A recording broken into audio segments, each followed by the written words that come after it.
Oi, pessoal. Espero que estejam todos bem. Eu resolvi voltar a gravar mais um vídeo que tem por objetivo alcançar as pessoas que de alguma forma têm interesse em conhecer um pouco mais sobre o processo de migração para Portugal. Deixando novamente claro que eu não sou nenhum tipo de consultor de imigração, portanto esse vídeo ele é de caráter espontâneo, com o intuito de dar uma orientação mínima para que as pessoas possam se planejar, o que não dispensa a necessidade, caso você sinta, de contratar uma consultoria com um advogado especialista no assunto, tá certo? Então eu vou abordar aqui com vocês alguns tópicos importantes que são condições sine qua non, ou seja, são condições que você não pode deixar para trás nenhuma delas quando for avaliar e considerar o processo de imigração, tá bom? Bom, o primeiro deles é você definir qual que é o objetivo da sua imigração. Antes de qualquer ação que você estiver planejando, é preciso você ter clareza sobre o motivo da sua mudança. Então vamos lá, você vai mudar porque você quer um trabalho, você quer empreender, você quer investir, você quer estudar, você quer trazer sua família e fazer um reagrupamento familiar, você quer vir morar em Portugal porque você já aposentou, né? Então esses são, de forma bastante sucinta, algumas possibilidades, né? E aí depois, em seguida, você tem, já sabendo o objetivo da sua imigração, você tem aí quais são os tipos de visto que são mais adequados para você, para sua família, né? Então você tem visto de procura de trabalho, você tem visto D1, visto D2, que são para contratos de trabalho, ou se você estiver pensando em em praticar o empreendedorismo por aqui. Você tem o visto D7, que é para quem já é aposentado ou vive de renda passiva, tipo aluguel aí no Brasil, pensão, né, ou aposentadoria. Você tem o visto de estudante, que são para aquelas pessoas que pretendem fazer curso superior aqui fora, ou até mesmo mestrado, doutorado, em alguma universidade portuguesa, que são muitas. Inclusive aqui na cidade que eu moro, que é a cidade de Guimarães, tem uma das melhores universidades de Portugal, que é a Universidade do Minho, muito boa. E tem também outra possibilidade, que é o visto para nômade digital, que é esse visto aí para quem vai fazer algum tipo de trabalho remoto, né? Então você vai escolher o tipo de visto que você melhor se adapta a ele, vai fazer a solicitação disso para a empresa, como eu disse no vídeo anterior, que é a VFS ou VSF, eu não lembro bem o nome. Eu sempre me confundo com isso, mas ou é VSF ou VFS. Eu acho que é VSF. É uma empresa homologada pelo governo português para poder tratar dessas questões de avaliação dos pedidos de visto.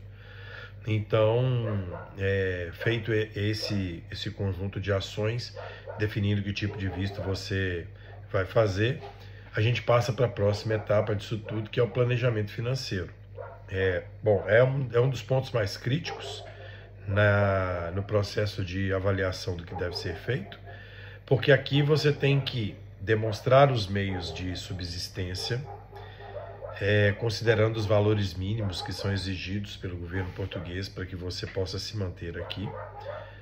Você vai ter que fazer uma comprovação de hospedagem, que pode ser com contrato de arrendamento, ou por carta convite, ou até por reserva, instituição como hotéis e pousadas, né?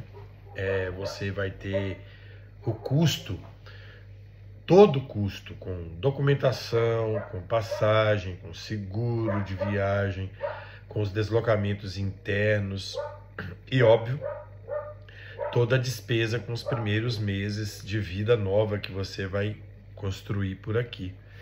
E tudo isso, você tem que pensar que você está vindo de um país com uma economia fraca e vindo para um país com economia forte e com uma defasagem em relação ao poder de compra do dinheiro.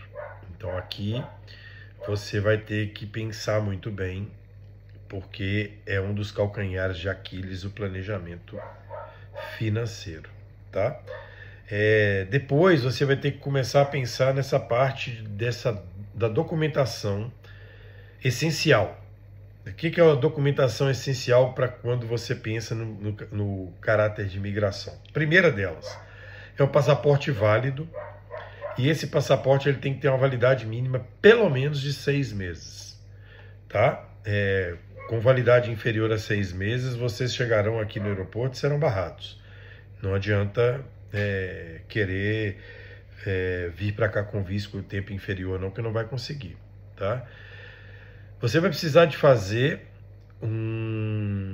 a emissão da certidão criminal federal, que é expedida dentro do portal do GovBR, e o conselho que eu dou é que você faça o apostilamento de AIA dessa certidão, que é muito importante também. O apostilamento de AIA é feito num cartório credenciado no Brasil. Varia de estado para estado o custo de cada apostilamento. Eu fiz apostilamento recentemente dos diplomas que eu tenho, e esses apostilamentos eram em média de 120 a 140 reais cada página. Portanto, não é uma coisa muito barata de se fazer, não, tá? Outra coisa que é calcanhar de Aquiles e que você vai precisar como documentação essencial é o comprovante de alojamento em Portugal. O comprovante de alojamento pode ser feito através da carta convite. O que é a carta convite? Carta convite é um formulário que o governo português disponibiliza no portal da AIMA, que é o antigo SEF, que é o Serviço de Estrangeiros e Fronteiras. E esse documento ele caracteriza uma pessoa que mora aqui em Portugal, que tenha domicílio fiscal aqui, a assumir um compromisso de responsabilidade pela sua permanência em Portugal durante o período em que você ainda não for um residente fiscal aqui. Aparentemente é uma coisa simples, mas não é tão simples assim. Porque ao emprestar o nome de uma pessoa que mora aqui para emitir uma carta convite, favorecendo alguém que venha, quem está assinando essa carta convite se responsabiliza, dentre outras coisas, por todos os atos que essa pessoa, ao dar entrada no país, fizer. Eu estou dizendo não apenas das responsabilidades civis e criminais, mas também estou falando das responsabilidades tributárias. E aqui você não tem esse negócio de dívida prescrever, caducar depois de 5 anos, não. Aqui, se você fizer algo errado, acabou o seu prestígio, seu nome vai para a lama e você não consegue andar, nem para frente nem para trás. Bom, o atestado, a carta convite, ela vai ser registrada por quem está te convidando num cartório aqui de Portugal.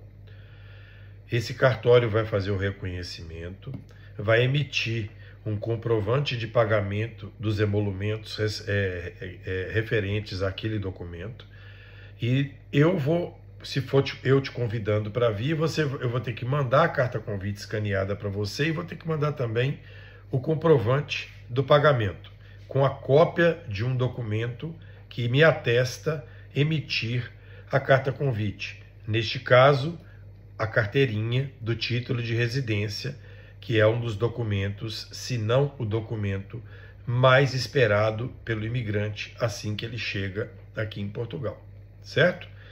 Bom, o comprovante de alojamento também pode ser através de um contrato de arrendamento, e contrato de arrendamento nada mais é que o contrato de aluguel. Arrendamento aqui em Portugal é o mesmo que aluguel, e seguramente a maior despesa que você vai ter aqui.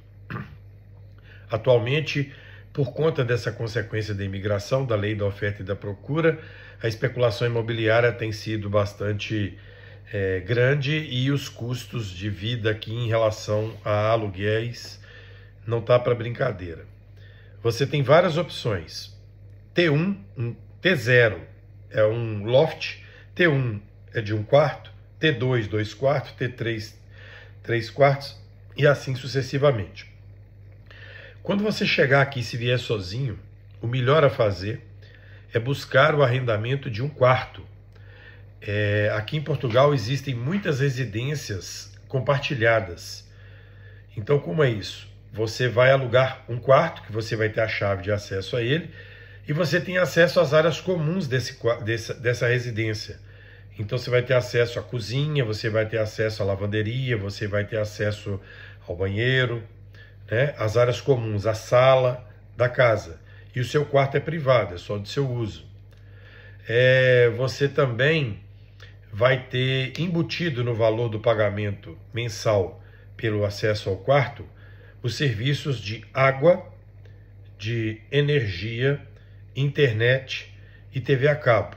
Os senhorios, que são os proprietários dessas residências, eles já alugam para você com todos esses serviços, o que é muito bom nesse sentido. O valor médio do aluguel de 1 quarto varia de acordo com a localização do quarto, com a cidade que você escolheu morar, porque quanto mais afastado dos grandes centros urbanos, mais barato.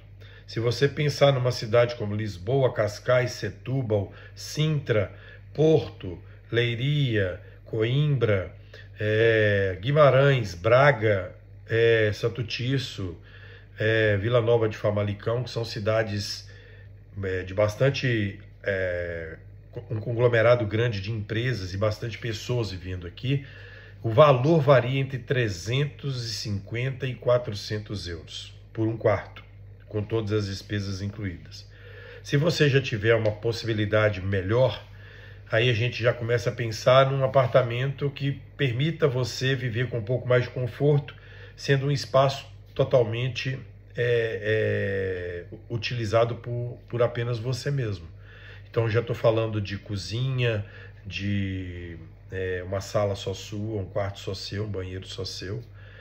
É um T1, né, que é um apartamento completo. Eu moro num T1. Um dia eu vou fazer um vídeo aqui mostrando o meu apartamento para vocês. Eu pago hoje 600 euros de arrendamento, mais 50 de algumas despesas, então a minha despesa aqui é de 650 euros.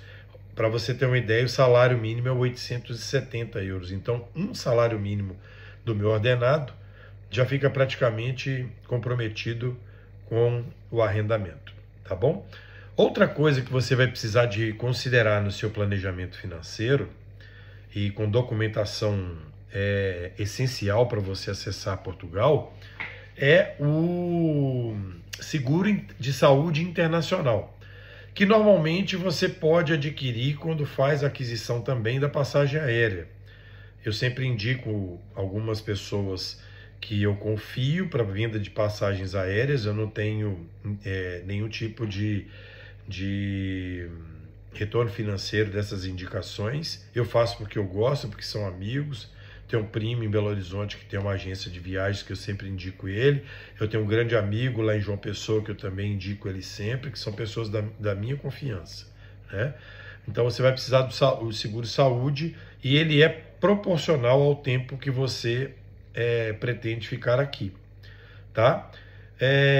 Outra documentação que você vai precisar emitir também pelo site do Gov.br é o CEDAM, é o famoso PB4. É um acordo de cooperação bilateral, onde o Brasil é signatário desse acordo com Portugal, que facilita o acesso do imigrante ao serviço de saúde pública aqui em Portugal. Depois que você chegar aqui, você vai ter que providenciar um outro documento que vai complementar esse acesso. Mas se acontecer de você imigrou, entrou no país e precisou de atendimento médico, saiba que apresentando esse documento, o CEDAM, que é o PB4, você tem direito a acessar o serviço de saúde pública daqui de Portugal, tá bom? Você vai precisar também de comprovar a origem do seu dinheiro. Se você for parado na imigração, eles podem pedir, não quer dizer que irão pedir, eles podem pedir para você apresentar o seu meio de subsistência. Então, o meio de subsistência é equivalente a um salário mínimo português por mês de 870 euros. Você tem que ter pelo menos para 90 dias o valor correspondente a esses, dá mais ou menos 2.670, 2.700 euros, para se manter pelos 3 meses, tá bom? É também importante você providenciar um currículo atualizado no padrão europeu, e aí você pode acessar o site da Europass, e lá na Europass você fazer o seu currículo com um padrão de currículo europeu, tá? Bom, essas prioridades que eu estou citando aqui, você deve reunir esses documentos. Em alguns casos, dependendo do propósito específico da sua imigração, fazer até a tradução juramentada, dependendo do seu caso, que aí é feito por um tradutor juramentado, credenciado no Brasil para fazer esse tipo de documento, tá? Outra coisa que é muito importante, no Brasil, todo cidadão, ao nascer, hoje em dia, já sai na certidão de nascimento o número do CPF. Bom, aqui em Portugal, o correspondente ao CPF do Brasil é o NIF, N-I-F, Número de Identificação Fiscal. Ele é o seu número que vai te acompanhar durante a sua estadia aqui em Portugal. Ele é um número de 9 dígitos e eles vão te perguntar qualquer coisa que você for comprar. Você entrou numa padaria para comprar um pãozinho, eles vão te perguntar, quer o NIF associado à sua compra? Você vai entrar no supermercado, vai passar a compra, quer o NIF associado a essa compra? Você vai abastecer o carro, quer que coloque o NIF? Você vai comprar uma calça jeans, quer comprar o NIF? Aliás, calça jeans aqui em Portugal é chamado de calça de ganga. Curiosidade. Então você vai precisar do NIF, você vai precisar também de uma conta bancária. Esses dois documentos, tanto o NIF quanto a conta bancária, você consegue constituir um advogado aqui em Portugal que vai abrir para você, vai cobrar pelo serviço e vai conseguir tirar o NIF para você e vai também conseguir fazer a abertura da conta bancária.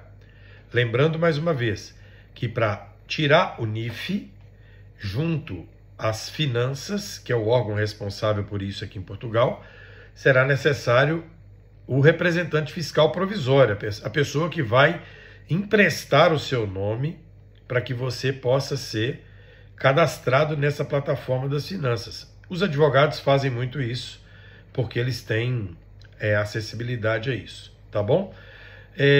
Eu tenho um parêntese específico sobre isso, porque se você que estiver planejando vir, escolher o visto D7 para imigrar, você vai ter que trazer aqui a conta bancária para poder facilitar a sua vida financeira aqui. É um detalhe importante, tá bom? Então, solicitar o NIF o quanto antes e abrir a conta bancária após chegada, que você vai precisar de fazer.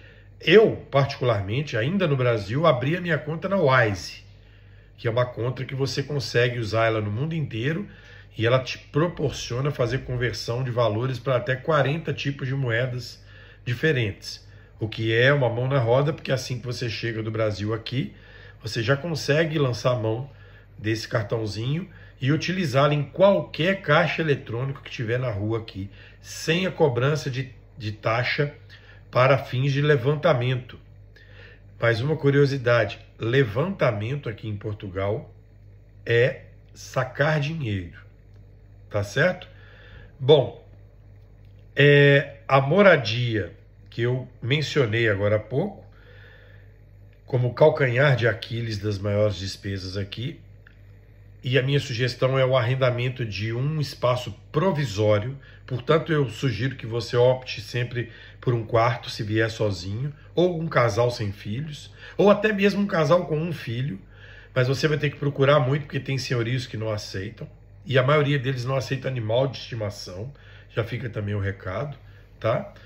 Porque você, até na solicitação do visto, você vai ter que enviar, junto com os documentos necessários, o comprovativo da forma que você vai imigrar, onde você vai ficar hospedado, para poder fazer a solicitação do visto, tá? Pode ser um contrato de 12 meses, mas tem que estar registrado na autoridade tributária, se for um contrato de arrendamento, ou então a reserva de hospedagem pela plataforma digital, ou recibo de pagamento por parte de alguém que vai arrendar esse imóvel para você. Também, tá bem? Há uma grande dificuldade de conseguir moradia à distância. A gente tem que ser claro e objetivo aqui. Então, você pode utilizar portais de confiança, como, por exemplo, Idealista, Imovirtual e até mesmo a OLX, mas o OLX ainda com algumas ressalvas. Mas o Idealista e o Imovirtual são plataformas de pesquisa de arrendamento aqui em Portugal que são aceitas, tá? Outra coisa importante, se você tiver filhos, tá? Você vai precisar de fazer inscrição dos seus filhos em escolas portuguesas. Eu estou falando de escolas gratuitas que pertencem à rede pública, tá? Vai precisar de apresentar o reagrupamento familiar. Você vai precisar do seguro-saúde e vai precisar também do cartão de vacinação dessas crianças atualizado. Você vai precisar também da certidão de nascimento delas. E a certidão de nascimento precisa estar com o apostilamento de AIA. Mais uma vez, é aquele documento que você leva no cartório para pedir o cartório para reconhecer aquele documento como um documento de fé pública no Brasil para ele ter validade aqui.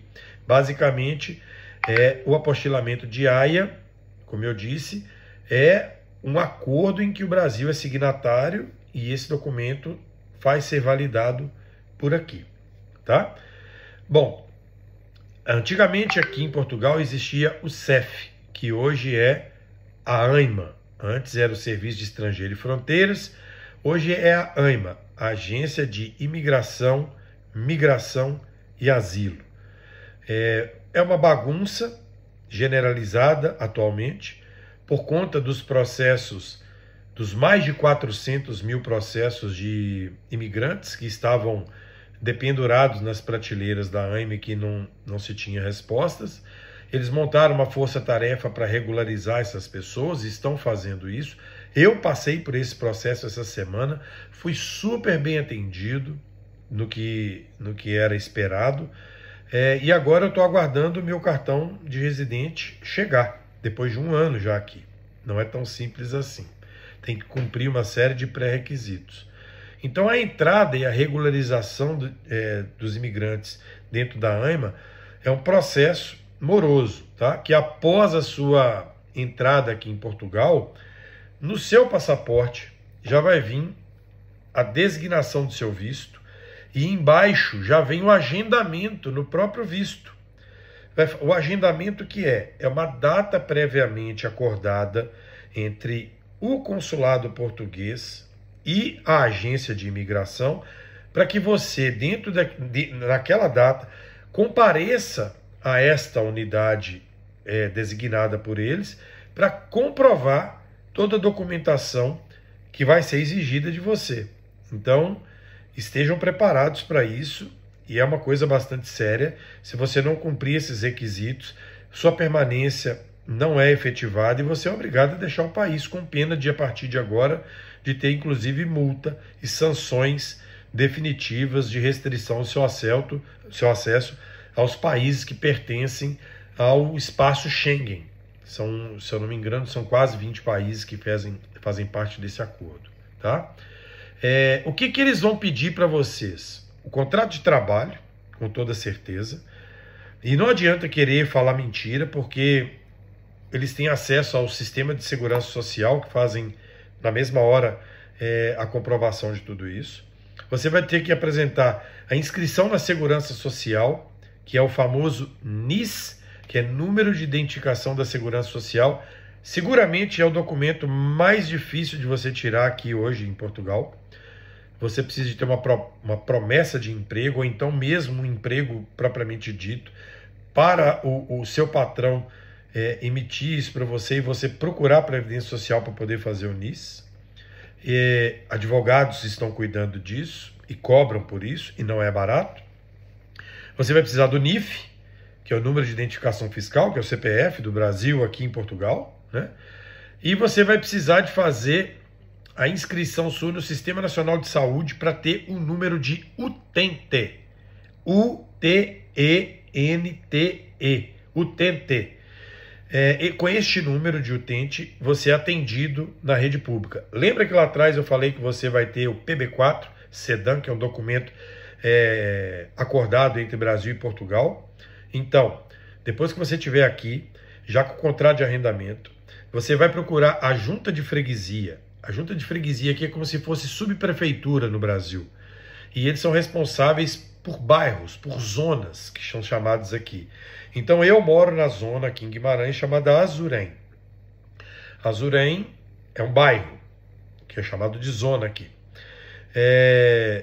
E dentro desta junta de freguesia, há um departamento que emite para você um atestado de residência.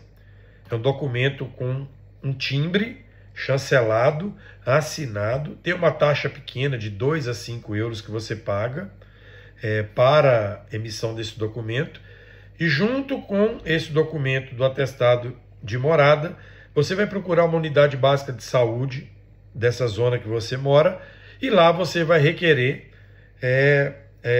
a sua inclusão no Sistema Nacional de Saúde para fazer o seu utente. Para você ter ideia de como é que isso é importante, existe um número, tipo um 0800 aqui em Portugal, que se você estiver passando mal, você pega esse telefone e liga nesse número.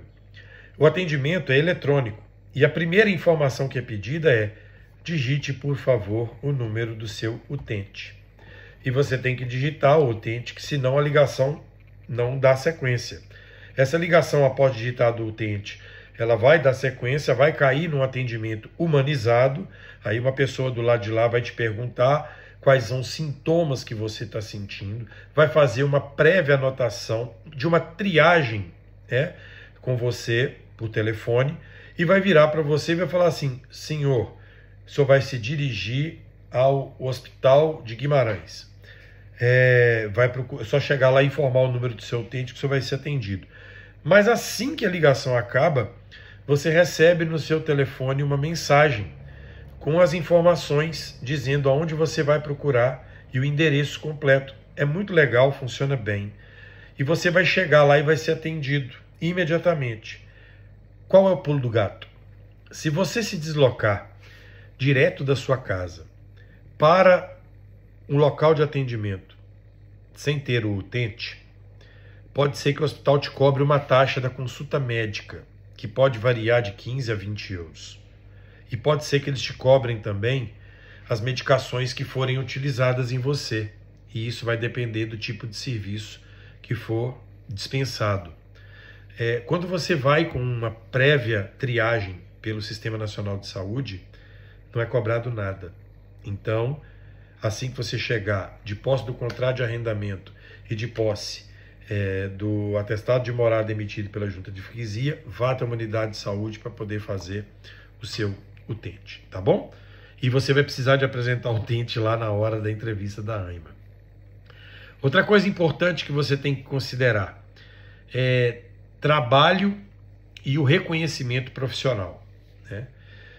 Quando eu falo de reconhecimento profissional, estou falando de reconhecimento de diplomas. Algumas profissões você consegue fazer a equivalência do seu diploma aqui, outras não. O que você vai precisar de fazer? Trazer do Brasil para cá o seu diploma, a ementa do curso e o histórico escolar, também com apostilamento de AIA. Traga todos os diplomas que você tiver de graduação, curso técnico, pós-graduação, o que for que você tiver de diploma, apostila. E traga a ementa do curso e também traga o histórico escolar, tá bom? Você vai procurar se for, por exemplo, só ensino médio, pode trazer o diploma de ensino médio, que aqui é considerado o 12º ano. Você vai pegar o seu diploma apostilado, vai levar numa escola pública, eles vão te cobrar uma taxinha também de 5 euros, ou talvez menos do que isso, faz a equivalência do diploma e te dá um documento. Esse documento vai te garantir, quando você estiver procurando emprego aqui, as empresas costumam pedir, quando você se declara que terminou o ensino médio, as empresas aqui costumam pedir a equivalência de seu diploma. Tem algumas empresas que participam do processo seletivo, pede isso. Se você não tiver nem participar do processo, você participa, tá certo? E você vai precisar também desses diplomas para fazer a sua participação em programas de integração e formação profissional que são ofertados pelo IEFP, que é um órgão público que capacita as pessoas para as atividades profissionais que estão com demanda no mercado interno. Então é bom se preparar também para isso, tá? Bom, confiar em tutoriais da internet, eu não digo para você confiar plenamente. Existem pessoas bem intencionadas, assim como eu, que ficam dando pinceladas aqui sobre a complexidade do processo migratório, mas tem muita gente que vende terreno na lua na internet. Muito cuidado com os picaretas de ocasião. Eles oferecem para você serviço de relocation, que é bom dizer o que é relocation. Você está no Brasil e eles estão em Portugal. Eles se oferecem para procurar um imóvel para você, procuram um imóvel, dizem para você quanto custa, fala para você que você tem que pagar 1 mês de aluguel, mais 1 ou 2 meses de caução, você manda o dinheiro, essa pessoa pega seu dinheiro e some no mapa. Eu tenho amigos que já aconteceram isso com eles aqui. Eu posso falar publicamente porque nós já conversamos sobre isso. O Leandro, que é meu amigo, hoje mora em Braga, mas veio morar no meu apartamento comigo. Eu arrumei tudo para ele, ele veio para o meu apartamento, deu tudo certo. Mas antes dele vir morar comigo, ele caiu no conto do vigário e mandou dinheiro adiantado com um picareta que nós estamos procurando ele até hoje. Nós vamos encontrar, mas nós estamos procurando ele até hoje. E o outro foi o Tiago, que veio sozinho, experimentou Portugal por alguns meses, depois de 1 ano praticamente trouxe a família, hoje está ele, a esposa e 2 filhos aqui, e o Tiago também perdeu dinheiro nessa brincadeira aí. Então muito cuidado se vocês forem lançar a mão de relocation. Eu posso indicar uma pessoa muito respeitada aqui em Portugal, que é a Samantha. Eu posso passar o contato dela. É só mandar uma mensagenzinha para mim no direct do meu Instagram, que é rodrigo.roskin, que eu envio o contato dela para vocês. Ela é ponta firme, tá? Então, de forma geral, eu quero fazer aqui com vocês um apanhado dos pontos mais importantes, com um resumo dessas ações prioritárias que eu citei aqui. Eu acho que esse vídeo já está demasiado grande e eu fiz um compromisso comigo mesmo que eu nunca vou editar um vídeo meu, que vai ser sempre eu falando com um roteiro prévio, de forma amadora, escrita aqui num caderninho, para eu poder seguir esse roteiro, para eu poder conseguir elocubrar melhor as minhas ideias em relação ao que eu estou falando, né?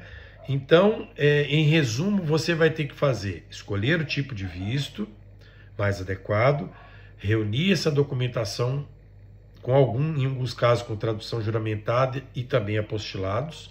Você vai precisar de fazer, minha sugestão, um planejamento financeiro para 6 meses.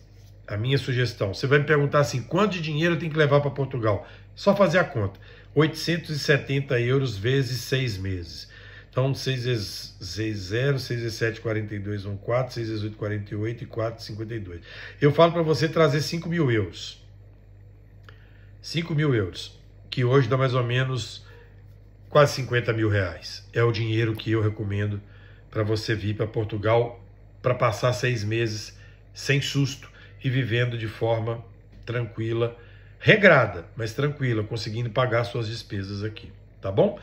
você vai então fazer o planejamento financeiro, você vai precisar de conseguir a moradia ou um comprovante de moradia, como a carta convite que eu falei.